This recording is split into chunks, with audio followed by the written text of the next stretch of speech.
যে যাই করি না কেন বাবা, কলিযুগে যাগযজ্ঞ নয়, ব্রত পূজা নয়, ধ্যান তপস্যা নয়। চৈতন্য মহাপ্রভু বললেন, কেউ যদি বার ব্রত না করে তাতে অসুবিধা হবে না, কেউ যদি ধ্যান তপস্যা না করে তাতে অসুবিধা হবে না, কেউ যদি যজ্ঞ অনুষ্ঠান না করে তাতে অসুবিধা হবে না, কিন্তু কলির মানুষকে একটাই পদ অবলম্বন করতে হবে। সেটা কি? আমি বলছি না বাবা, মৌমিতার কথা নয়। হরিরে নমঃ হরিরে নমঃ হরিরে নামাইব কেবলম কলকনাস্তে নাস্তে নাস্তে ভগতির অন্যথা গতিরান্যথা।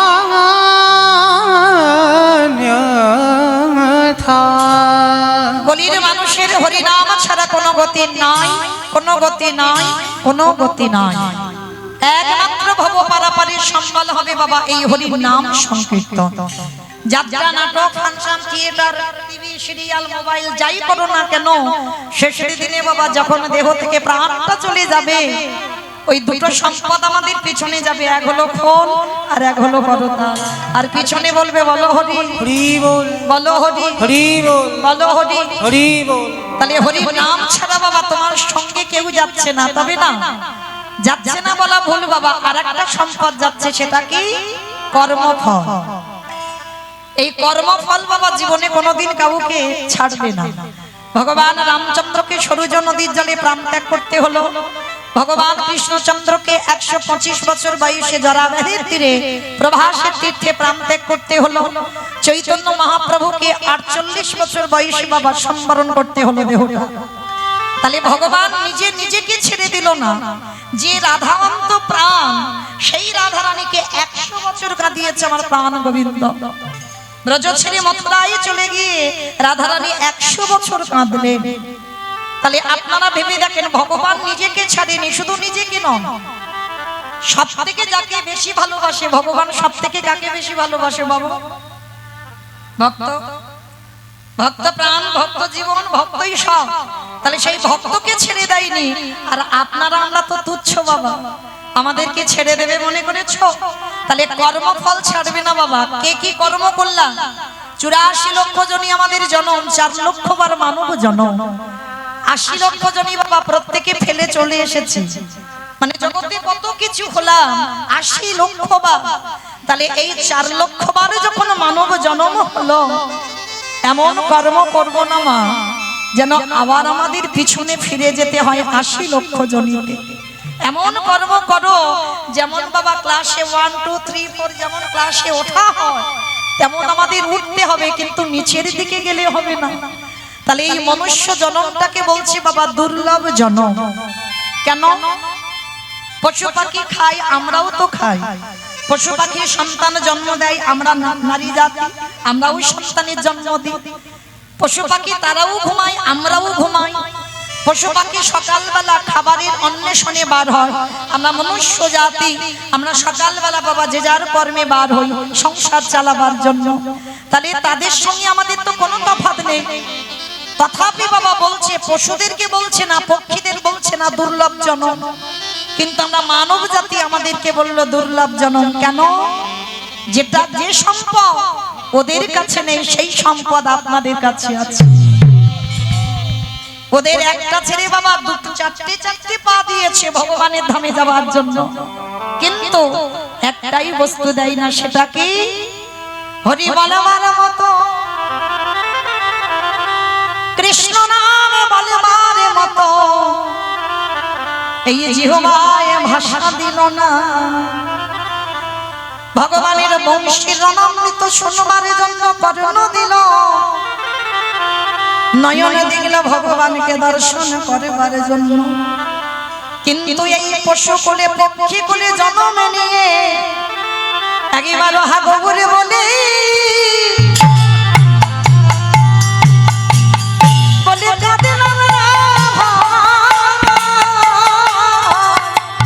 আমাদের মানবী জনম,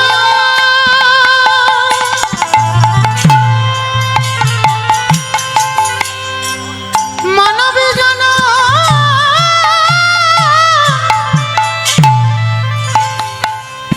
জনমে বিফলে গেল।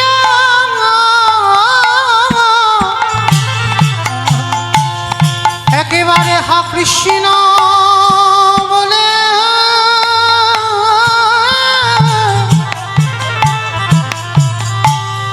আমি রাখা দিলাম না ভাই। আস্তে তাহলে মাইরা বুঝলাম কি কর্ম আমাদের ছাড়বে না, তাহলে এমন কর্ম করব না যেমন নবদ্বীপে আমার চৈতন্য মহাপ্রভুর মা সচী ঠাকুরানী। ভালো করে আস্বাদন করবেন মা, ভগবানের মা, আপনাদের আমাদের মতো মা নয়, সাধারণ কোনো নারী নয়। যে ভগবানের মা তারও 10-10টা ছেলে মেয়ে হয়ে বাবা শেষের দিনে কেউ ছিল না। কেন ছিল না? আমাদের মতো তো মা নয়। যে ভগবানের মা হয় তাকে আবার কাঁদতে হয়। ওই যে শাস্ত্র বলে না, কাঁদালে কাঁদিতে হয়, এ কথাটা মিথ্যা নয়। তুমি যদি জীবনে কারোরে কষ্ট না দাও, তোমার জীবনে কোনোদিন কষ্ট আসবে না। তুমি যদি জীবনে কাউকে না কাঁদাও, তুমি কোনোদিন তুমি তার জন্য কাঁদেবে না।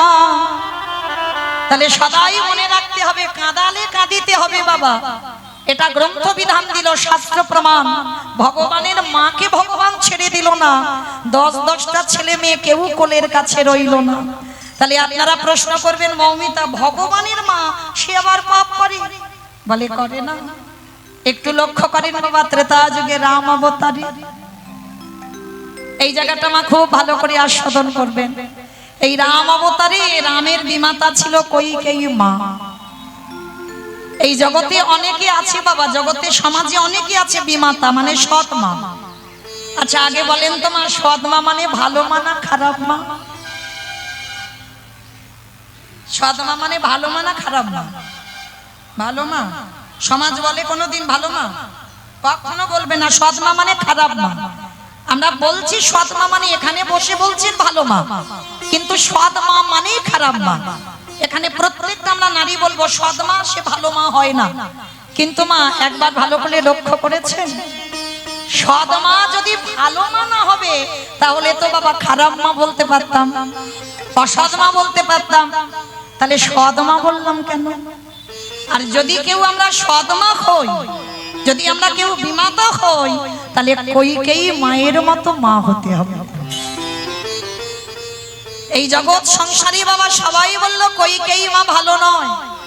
শুধু সমাজ কেন বলবে বাবা? ভরত পর্যন্ত তার মাকে ত্যাগ করে দিয়েছে, সারা জীবনের জন্য মাকে ত্যাগ করে দিয়েছিল। কেন জানো? রামকে 14 বছর বনবাসে পাঠানোর জন্য।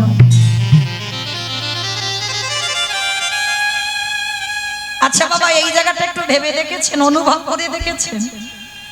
কইকেয়ী মা যে রামকে 14 বছর বনে দিল, একবারও তো বলেনি রাম 15 বছর বনে যা, একবারও তো বলেনি রাম 13 বছর বনে যা, একবারও তো বলেনি রাম 10 বছর বনে যা। বলেছে কি? একটাই কথা বলেছিল, আমার রাম যেন 14 বছর বনবাসী হয়।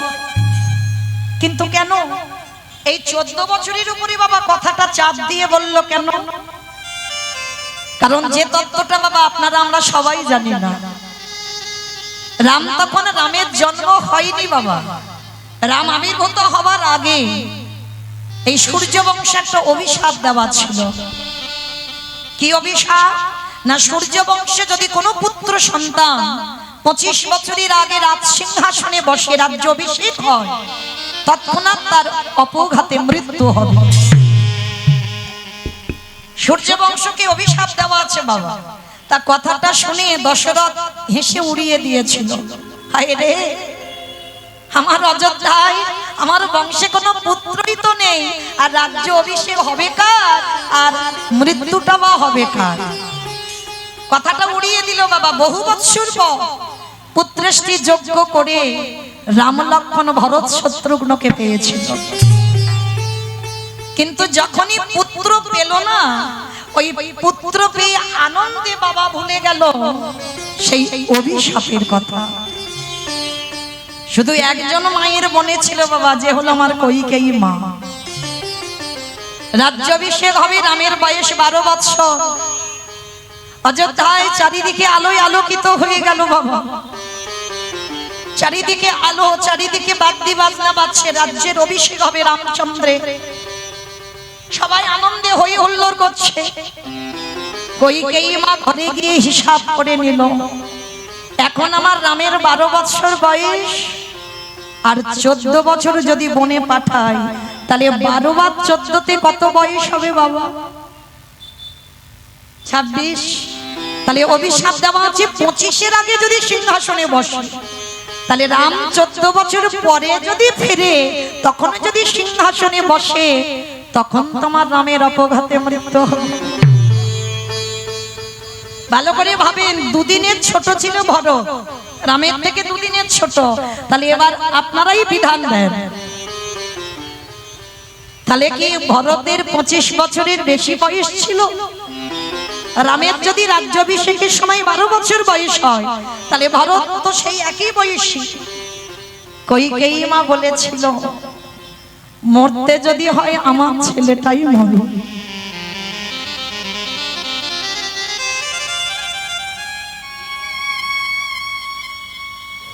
এই হলো বিমাতা, এই হলো সৎ মা। নিজের ছেলের থেকে মা অন্যের ছেলেকে বেশি ভালোবাসতে হবে।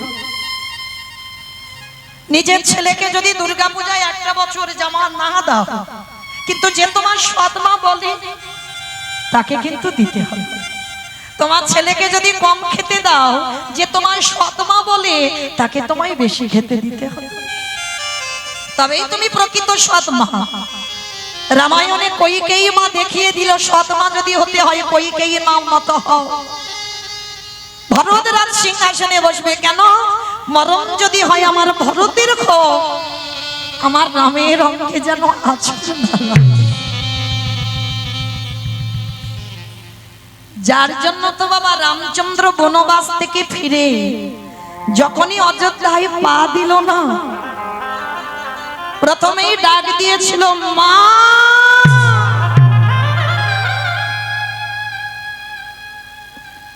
মাগো, কৌশল্যা মা ছুটে এসেছে, রাম এই তো বাবা, আমি তোর মা। না মা, আমি তোমারই ডাকিনি। সুমিত্রা মা এসে বলছে, রাম এই তো আমি তোর মা। না মা, আমি তোমায় ডাকি। আমার কইকেয়ী মা কোথায়? চুপ, একটা কথা বলবি না। যে মা তোকে বনবাসে পাঠালো, যে মা আজকে তোর বাবার মৃত্যুর জন্য ওই মা দায়ী। আমাদের বৈতব্য জ্বালা পেতে হচ্ছে, অযোধ্যাবাসী শ্মশান হয়ে আছে, আর তুই বনবাস থেকে ফিরে এসে আগে কইকেয়ী মার খবর নিচ্ছিস কেন? রাম করজোর করে বলেছিল, তোমরা বুঝবে না, আমার কইকেয়ী মা যে কি তোমরা বুঝবে। শুধু একবার বলো, আমার কইকেয়ী মা কোথায় রেখেছো মাকে? বলে, তোকে বনবাসে দেবার অপরাধে ভরত মাকে চিরজনমের মতো ত্যাগ করে তাকে কারাগারে বন্দী করে রেখেছে। ছুটে গেল না, আমার মাকে কারাগারে। যে মা একটা দিনের জন্য বলল না বাবা, যে রামের মঙ্গলের জন্য আমি রামকে বনে পাঠিয়েছি। ভরত যখন সারা জীবনের মতো মাকে ত্যাগ করলো, একটা দিনের জন্য বলেনি, ভরত তোর দাদার ভালোর জন্য আমি তোর দাদাকে বনে পাঠিয়েছি বলেনি। একটাও কথা নয়, কেঁদে কেঁদে না কইকেয়ী মার চোখে দেখতে পায় না। চোখের জল তো বাবা নোনা জল, সর্বদা একই জায়গায় পড়তে পড়তে গর্তে পরিণত হয়ে গেছে।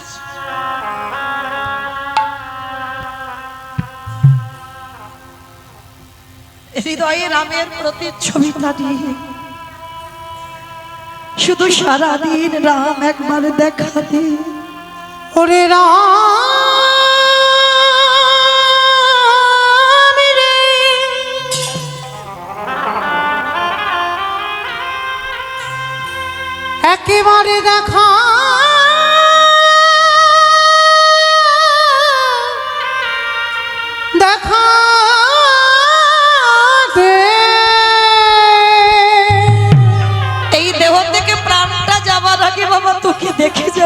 ওরে আমার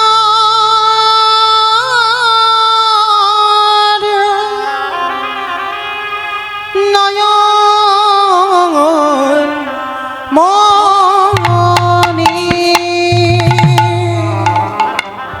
রামচন্দ্র ছুটতে ছুটতে এসে বাবা কইকেয়ীর মার কারাগারে প্রবেশ করে আছাড় খেয়ে কইকেয়ী মার চরণতলে লুটিয়ে পড়েছে।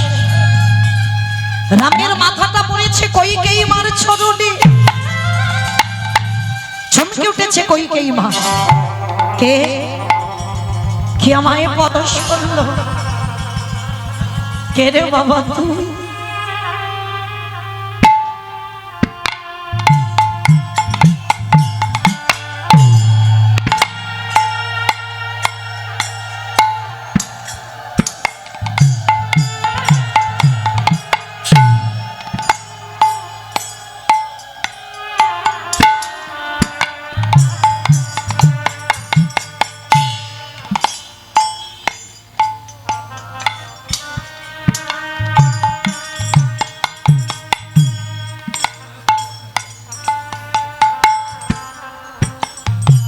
নিতাই গৌর প্রেমানন্দে হরি বল হরি বল হরি বল।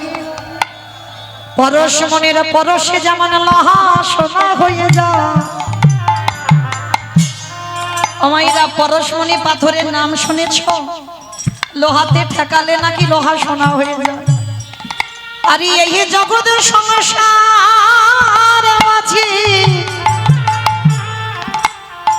যদি একজন ভক্ত আমার গৌরী গোবিন্দ পরশে পেয়ে যায়, তার হৃদয়ে নাকি সোনায় পরিণত হয়ে যায়। তার হৃদয়ে নাকি সোনার থেকে আরো মূল্যবান হয়ে যায়। যেই না কইকেয়ী মাকে রাম পরশ করল, কইকেয়ী মা নয়নে আর দেখতে পায় না। সর্বঙ্গে খাদে বুলায়ে বলল, কে রে বাবা তুই? বলে বলে আমার রাম কি আমার কাছে এলি? বলে রামে এলি না গা, আমার ভট দিয়ে এলি। আমার কপালে ভাঙা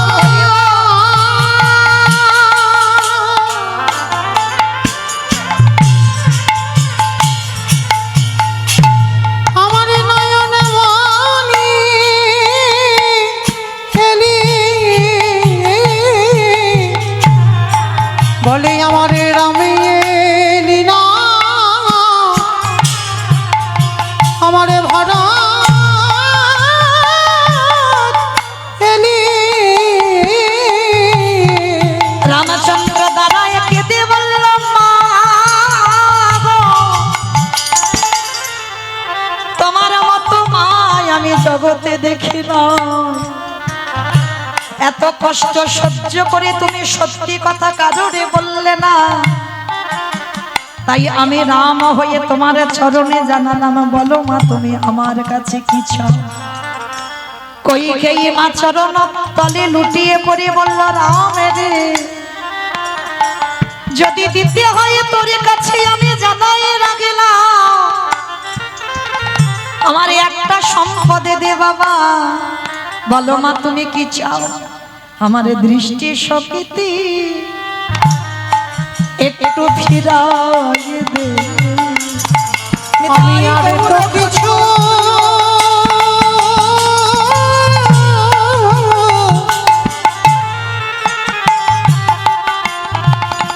ওরে রাম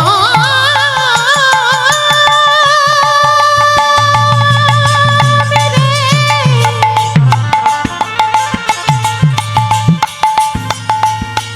ওরে তোর চরণে আমার এই নিবেদন।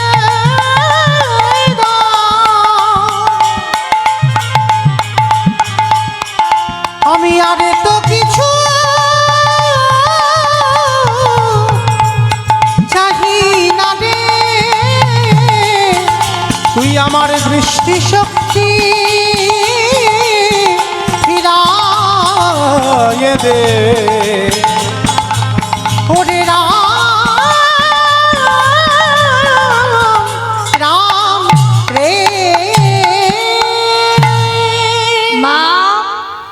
তুমি পৃথিবীর আলো দেখবে বলে চাইছো? না বাবা, একবারে তোর ওই পদ্ম পলাশ লোচন হরি রূপ দেখতে চাই। রামচন্দ্র করুণার হাত যেই না নয়নে বুলাইয়ে দিল, কইকেয়ী মা আমার দৃষ্টি শক্তি ফিরে পেয়ে সাক্ষাতে রামকে দর্শন করে বলল, বাবা আর একটা জিনিস চাইবো দিবি? আবার এই তো বললে তুমি দৃষ্টি চাইতে, আমি দিয়ে দিলাম, আমাকে দেখতে পাচ্ছ, আবার কি চাও? খোকা আর একটা জিনিস দিলে আমি আর জীবনে কিছু চাইবো না। বলো মা কি চাও? দে দে আমার অন্ধ করে দে। বলে দে দে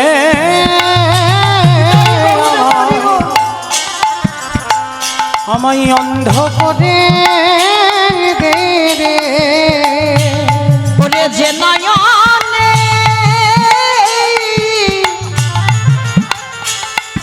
যে নয়নে একেবারে তোকে দেখা হয়ে যায়, আরে তো সেই নয়নে কিছু দেখতে চাই না, তাই তোর চরণে আমি জানাই রাখি।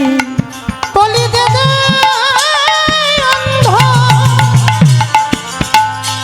আমায় করে দে রে।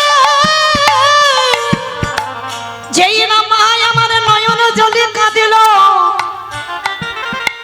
আমার রামচন্দ্র ছুটে গিয়ে মাকে হৃদয়ে ধরে আজ দুজনে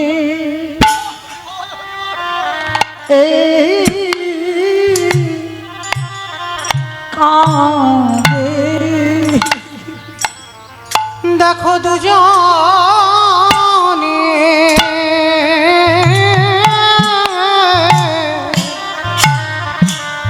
কারে ওগো ভক্ত কাঁদে হরি বল হরি বল আমার ভগবান কাঁদে।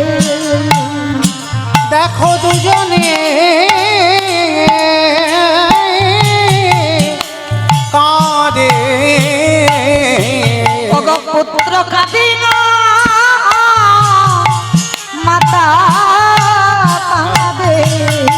দেখো দুজনে কাঁদে। এইবার রামচন্দ্র বলল, মা গো এই জন্মে তুমি আমার বিমাতা হলে, তুমি আমার জন্য এত ত্যাগ করলে, কথা দিলাম মা এর পরের জন্মে আমি তোমার গর্ভে পুত্র হয়ে আসব। কিন্তু মা একটা গন্ডগোল হয়ে গেছে, পুত্র হয়ে আসবো বটে, কিন্তু যেদিন আমায় বনবাসে পাঠাও, আমার কৌশল্যা মা আমার কাছ থেকে চেয়ে রেখেছে, তুই কইকেই মারে গর্ভে যাবি বটে, কিন্তু কোনদিন মাতৃদুগ্ধ পান করবি না। ওরে এই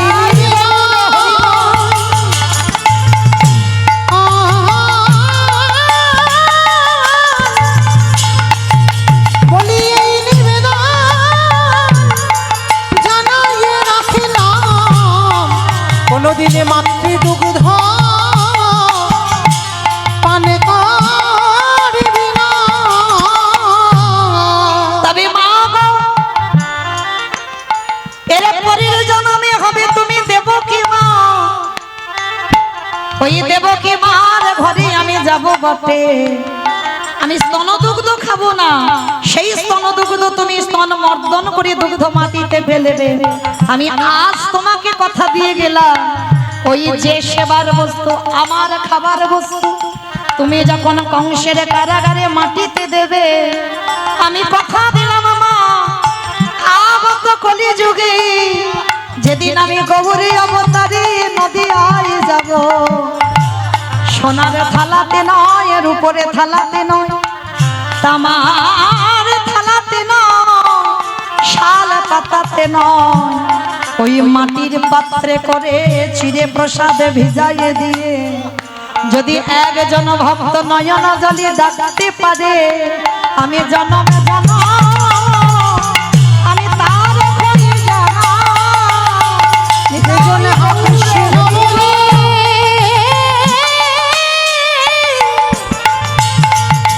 নয়ন জলে ডাকিতে পারে আমি যে জনমে জনম তার হয়ে যায়। তাহলে মায়েরা সবকিছু আগে থেকে পরিকল্পনা হয়ে তবে কিন্তু এসেছে, এমনি এমনি নয়। তাহলে সেই কইকেই মা হলো কি দেবকী, আর দেবকী হয়ে বাবা 8টা সন্তান চলে গেল। হিসাব করেন, প্রথমে জন্মে হলো 6টা পুত্র, কংস মামার হাতে প্রাণ হারালো। সপ্তম গর্ভে এলো বলরাম, বসুদেবের প্রথম পত্নী রোহিণীর গর্ভে চালনা হলো। অষ্টম গর্ভে এলো কৃষ্ণচন্দ্র, কংসের কারাগার থেকে বসুদেব মাথায় করে নন্দালয়। ও মায়েরা, হিসাবে পাওয়া গেল 8টা সন্তান হলো, কিন্তু কেউ কোলে রইল না।